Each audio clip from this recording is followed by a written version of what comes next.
Hello. Trip to Manila to meet my Filipina, Part 4. I had been here a couple of weeks by now, and most days, while Pinky was working, I would pick a new direction and roll off in search of new things to see. This day I found a neighborhood called Urbanville. "What are you doing here?" people would say to me, and their curiosity would lead to some really fun conversations. Narrow streets with dead ends and dogs. Kids playing and people running their businesses. Always curious looks and friendly smiles.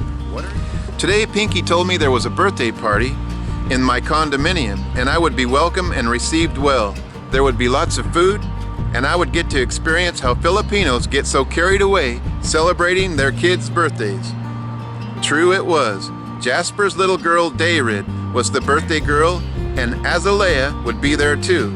You know, the little girl from the very first picture Pinky ever sent me when we met on the internet? Massive food and people taking turns blasting their voices on an extremely loud microphone. Meanwhile, Dayrid was the focus and she seemed to really know this was all for her. Spoiled rotten? Maybe, but just for the day, why not?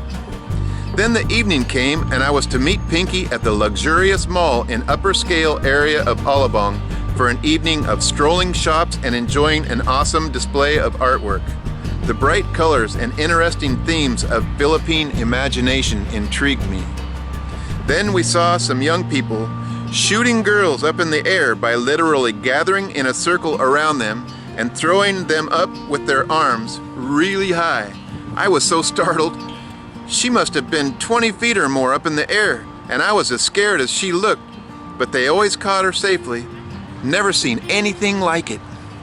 And speaking of never seen anything like it, you should see where we went to dinner. Brazilian buffet. Yep, all you can eat barbecue. You go through the massive rows of incredible foods all lined up, and as soon as you get seated, these girls come around with these big skewers of all kinds of meats off the open barbecue pit. We ate and ate and ate. The big discovery of a real strong thing we had in common. We both love to eat and we both love to eat adventurous new things. Definitely the best evening together so far. The mall turned dark and the day was over, and taking Pinky home that night was the beginning of some brand new plans.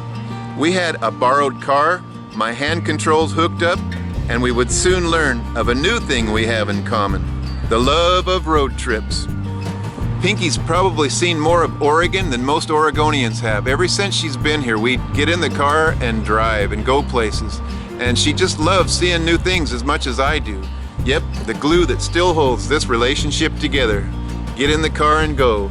Our favorite thing to do is get in the car after we flew to Mexico and rented the car and drive. We've driven probably 6,000 miles in 5 trips to Mexico in our 7 years of being married. And it's definitely some good glue to hold us together. As stressful as life gets with her career and everything going on in our lives, when we have a ticket to go, we get happy. In the next video, we're gonna take a road trip and we're gonna go a couple places that were really, really fun, and I'm gonna bring you along. I hope you'll come and check out my next video. Please subscribe, and I'll let you know by email every time I come up with a new video. Thank you very much for watching, and I hope you have an incredible day. Thank you.